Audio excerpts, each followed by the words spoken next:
Et Satnam, aujourd'hui je voulais vous parler du stress.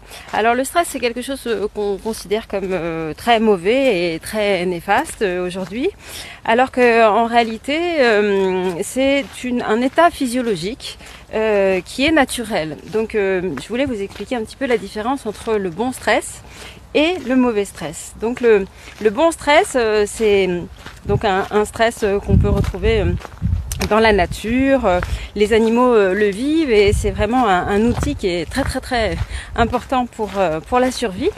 Donc typiquement, imaginez une gazelle qui est en train de boire au bord d'un petit lac et qui tout d'un coup s'aperçoit qu'il y a un lion, un félin qui est en train de l'observer et qui a faim.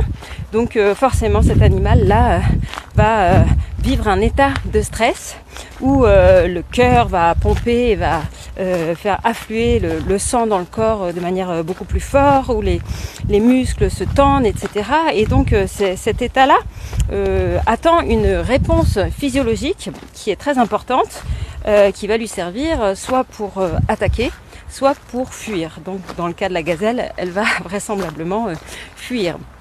Donc le stress attend une réponse physiologique et lorsqu'elle a sa réponse, eh bien l'état de stress par la suite s'en va et on peut revenir à l'état normal.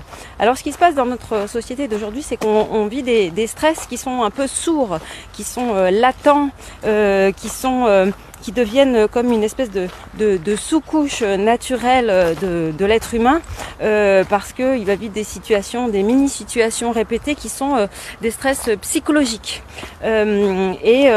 Puisqu'il ne donne pas une réponse satisfaisante à ce stress-là, une réponse physiologique satisfaisante, et bien du coup, ce petit stress va s'accumuler, ça va faire comme une espèce de tapis et on sait aujourd'hui que le stress accumulé comme ça peut produire des pathologies. On commence à faire des liens tout de même aujourd'hui avec pas mal de pathologies comme les cancers ou les scléroses ou etc. Enfin des tas de pathologies qui sont très communes aujourd'hui, je dirais.